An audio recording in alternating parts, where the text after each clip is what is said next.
The whole of Harrow Bend turned out to watch the stranger be sent away. It was a cold, bright morning in the spring of 1887, and the stage from Cheyenne had rolled into the Montana town an hour late, its wheels caked in the last of the mountain mud. The boardwalks were crowded. Word travels fast in a place with one street and a single church bell, and the word that morning was that Asa Calder's bride had come at last. Asa Calder was 42 years old, a tall man with a back like a fence post, and a face that had forgotten how to be glad. He stood at the edge of the road with his hat in his hands and his jaw set hard as river stone, and when the stage door opened, he did not move to help. Out stepped a woman of 34, slim and travel-worn, in a gray dress mended carefully at the cuffs. Her name was Marin Vance. She had a small carpetbag in one hand and the other arm wrapped around a sleeping bundle of shawls. And then, behind her, came the children. First a boy of 9, solemn and careful, who climbed down and turned at once to lift his sister. Then the sister herself, a little girl of 6 with hair the color of wheat straw and a smudge of road dust on her cheek, who looked up at the gathered town with the wide and trusting eyes of a child who has not yet learned that the world can be unkind. Asa Calder looked at the three of them and felt the floor of his life drop out from under him. "This is a mistake," he said. He did not say it quietly. He said it the way a man says a thing he has decided not to take back, loud enough that the women by the dry goods store heard it, and the men outside the livery heard it, and Marin Vance, standing in the road with her 2 children and a baby asleep against her chest, heard it most of all. "I wrote for a wife," Asa went on, and his voice was rough with something that was not quite anger. "One woman, to keep a house, I did not write for." He gestured, and his hand shook, and he hated that it shook. "For a family. There has been a mistake made somewhere, and I am sorry for it, but it is not a mistake I can pay for." The town went very quiet. Somewhere a horse stamped and blew. Mrs. Adelaide Foss, who ran the boarding house and considered herself the keeper of Harrow Bend's morals, drew herself up on the boardwalk and watched with her lips pressed thin, already composing the story she would tell at supper. Marin Vance did not weep. That was the thing the town would remember afterward, when they were ashamed of themselves. She did not argue and she did not beg. She only stood a moment longer, and then she bent her head once, the way a person bows to weather they cannot change, and she said, in a voice that carried farther than she meant it to, "Then we will not trouble you, Mr. Calder. We will wait for the next stage." She turned to gather her children. She reached down for the carpetbag she had set in the dust. But the little girl was already walking. No one had told her to. Her brother reached after her and missed. The child crossed the open road in her scuffed brown boots, straight toward the tall, hard man who had just called her mother a mistake, and she stopped in front of him and looked up, and she did the simplest thing in the world. She took his hand. Her fingers were small and cold from the journey, and they closed around 2 of his rough ones, and she held on. "You look sad," the little girl said. "My mama says when somebody's sad, you're supposed to stay with them, so they don't have to be sad alone." And the whole of Harrow Bend watched Asa Calder, the hardest man in the county, look down at the child holding his hand, and watch something move across his face that none of them had seen there in 7 years. Asa Calder had not always been made of stone. There had been a time, before the town knew him, when he had a wife named Ruth, and a son not yet 2 years old, and a small house with a blue door that he had painted himself because Ruth had liked the color. The fever had come through in the winter of 1880. It had taken his boy first, and then his wife, both of them slipping away gentle and quiet in the warm dark of the back room, holding his hands until they weren't. The doctor had said it was as peaceful a passing as he had seen, and had meant it kindly, and Asa had wanted to strike him for it. There is no peace, he had thought, in being the one left behind. He had buried them on the hill, and he had painted over the blue door brown, and he had set himself to the long, slow work of feeling nothing at all. For 7 years he had been good at it. He worked his land. He kept his accounts. He came to church and sat at the back and left before the last hymn. And when at last the loneliness grew too heavy, even for a man as practiced in carrying it as he was, he had written, in a fit of weakness he half regretted by morning, to an agency back east that arranged such things, asking for a sensible woman who would keep his house and ask nothing of his heart. He had not known the woman they sent was a widow. He had not known about the children. The letter that should have told him had been lost somewhere between Chicago and Cheyenne, the way letters were, and so the family had arrived to him as a thunderclap arrives, all at once, without warning, splitting the still air of the life he had so carefully arranged. That was the mistake he had meant, not the woman, the not knowing. But a man's tongue runs ahead of his meaning when he is afraid, and Asa Calder had been more afraid in that moment than he had been in 7 years, because a family was the one thing in all the world he had sworn never to risk loving again. Now the little girl held his hand, and the fear and the grief and the long, cold habit of solitude all came up against the small, warm fact of her fingers, and the fear lost. He could not send them to the boarding house.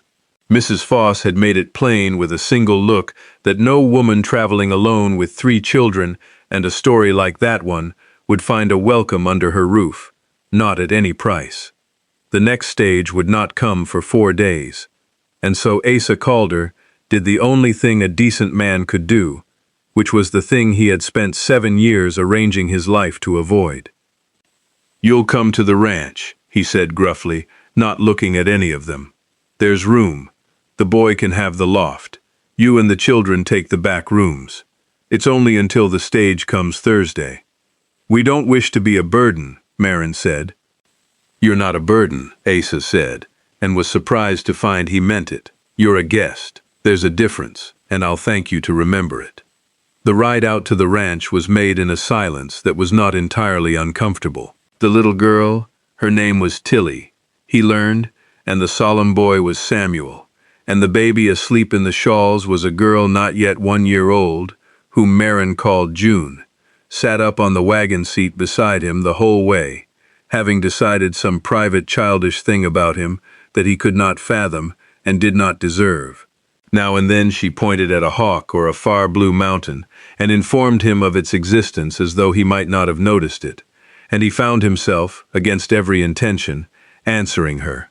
That first evening, Marin Vance asked for nothing. She found the kitchen and set it to rights without being shown. She made a thin good soup out of what little was in the larder and stretched it to feed them all, and she got the children washed and a bed, and then she sat by the fire and mended a tear in Samuel's shirt, by the light of a single candle, so as not to waste his oil. Asa watched her from across the room and thought of Ruth, and the thought did not hurt the way he had braced for it to hurt. It came in soft, like a remembered tune. "Your husband," he said at last, because the silence wanted filling. "How did you lose him?" "He took sick in the autumn," Marin said simply, not looking up from her needle. "He was a good man and a gentle one, and he went in his sleep, with no pain at the end. The doctor said he never woke to know it. I have tried to be grateful for that." She drew the thread through. "We lost the farm to his debts after. There was no work for a woman with 3 little ones and no kin. The agency seemed a way to give them a roof and a chance. I did not lie to them about us. The fault, whatever Mrs. Foss may say, was not in the telling." "I know it wasn't," Asa said quietly. "The letter went astray. It was no fault of yours. The fault this morning was mine, and I am ashamed of it." Marin looked up then, and the firelight was in her tired, kind face, and she said, "You were afraid. I have been afraid too. There's no shame in a fear, Mr. Calder, only in what we let it make us do." She bent again to her mending. "But you stopped me. When it counted, you stopped me. I have not forgotten that, and I will not." Thursday came, and the stage with it, and Asa Calder drove no one to meet it. He told himself it was the practical thing. The little ones were tired from their travels and oughtn't be hauled off again so soon. There was the spring planting, and an extra pair of hands in Samuel was no small help, the boy being older than his years and quick to learn. And the baby had taken a slight cold, and it would be cruel to put her back on a jolting stage in the mountain damp. He had a reason for every day that passed, and he never once said the true reason aloud, which was that the house had not been so warm since he painted the door brown, and he was not yet ready to let the cold back in. A week became 2. The town talked, of course. Mrs. Foss saw to that. There was a woman living out at Asa Calder's ranch with no ring on her finger and 3 children that weren't his, and Harrow Ben chewed on the scandal of it like a dog with a bone. They watched Marin when she came to town for flour and thread. They went quiet when she passed, and loud again behind her. The little girl Tilly, who did not understand any of it, smiled at them all the same, and said good morning to the very women who would not say it back. It was the widow Pierce, of all people, who turned the tide. Old Hester Pierce, 80 years of age and sharp as a tack, who had buried 2 husbands and feared neither God nor gossip. She had fallen ill in the early summer, alone in her cabin at the end of the lane, and it was Marin Vance who heard of it and went, and Marin Vance who sat up 3 nights running with cool cloths and warm broth and steady company, asking nothing in return. When old Hester recovered, she came to church for the first time in a year, and she walked the length of the aisle on her cane, and she sat herself down square in the middle of the pew beside Marin Vance and her children, in front of God and Mrs. Adelaide Foss and the entire congregation of Harrow Bend, and she dared a single soul to say a word. Not one of them did. "This woman nursed me when none of you so much as called," Hester Pierce announced to the church at large, in a voice that brooked no argument. She had no cause to, and no thanks for it, and she came anyway. I have lived a long time, and I have learned to tell the gold from the brass. Whatever tale you've been telling yourselves about her, you'd best stop telling it. You've been wrong, the lot of you, and so was I, and I'm too old to go on being wrong about good people. Asa Calder, sitting that morning not at the back but beside Marin and the children where he had taken to sitting, felt the whole hard frozen weight of 7 years begin, at last, to thaw. The change in the town did not come all at once, but it came. Mrs. Foss, who was proud but not, it turned out, beyond shame, was the last to bend, and she bent in her own stiff way one afternoon in July, when she found Tilly crying on the boardwalk over a dropped penny candy, and got down on her knees in her good dress to comfort the child and buy her another. Afterward she said nothing about it to anyone, and would have denied it if asked, but she said good morning to Marin Vance from that day on, and meant it. But the heart of it, the true heart of it, was always the child and the man. Tilly had attached herself to Asa from that first morning in the road, and nothing in the weeks that followed loosened her grip. She followed him to the barn at dawn, and handed him tools he did not need, and talked to the horses in a steady stream of confidences. She fell asleep against his shoulder on the porch in the long blue evenings. She called him at first Mr. Calder, the way her mother did, and then one morning at breakfast, without ceremony, without seeming to know she had done anything at all, she called him something else. "Pass the bread, please, Papa," said Tilly. The table went still. Samuel looked up. Marin's hand stopped halfway to the pot. And Asa Calder, who had not been called that name in 7 years, who had buried the boy who might have called it on the hill above the house, sat very still for a long moment, with his eyes bright, and then he passed the bread, and he said, in a voice not quite steady, "There you are, child." That was all. But Marin had to leave the room, and when she came back her eyes were red, and Asa met them across the heads of the children, and something was settled between the two of them in that look that neither had yet found the words for. He found the words in August, on the hill, by the 2 small graves he had tended for 7 years. He had not meant to bring her there. They had walked out to look at the high pasture, and the path had taken them past the place, and he had stopped, and she had stopped with him, and the wind moved through the long grass and the names on the stones. "My wife," Asa said, "and my son." He was not yet 2. He took off his hat. "I told myself I would never do this again, never love a thing the world could take from me. 7 years I kept that promise. and I was so proud of how well I kept it." He turned to her. "And then a stage rolled in, and a little girl took my hand in the middle of the road, and I have been breaking that promise every day since, and I find I do not want to keep it any longer."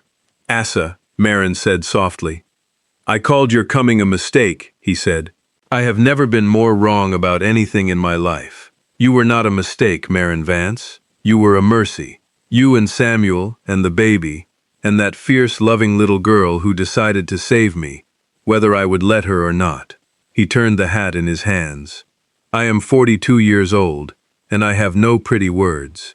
But I would be honored past all my deserving if you would let me be their father in truth, and your husband, and never spend another night under any roof but mine. Not because you've nowhere else to go, because I cannot bear the thought of this house without the four of you in it." Marin Vance looked at the two small stones, and then at the man who had tended them so faithfully for so long, and she understood the size of what he was offering. Not a heart that had never been broken, but one that had, and had chosen to risk breaking again. That, she knew, was the only kind worth having. "Tilly chose you first," she said, and smiled through her tears. "I suppose I had better not argue with my daughter. She is wiser than the both of us." They were married in the little church at Harrow Bend in September, with the harvest gold on the hills and the whole town crowded into the pews. The same town that had watched her sent away in the spring, come now to watch her stay. Hester Pierce sat in the front row in her best black dress and wept without shame. Mrs. Adelaide Foss had baked the cake herself, 3 tiers of it, and would tell anyone who listened that she had always known how it would end, which was not true, and which everyone forgave her for, because by then forgiveness had become the fashion in Harrow Bend, and it suited the town far better than its old hard ways. Samuel stood up beside Asa as his best man, 9 years old and bursting with the dignity of it.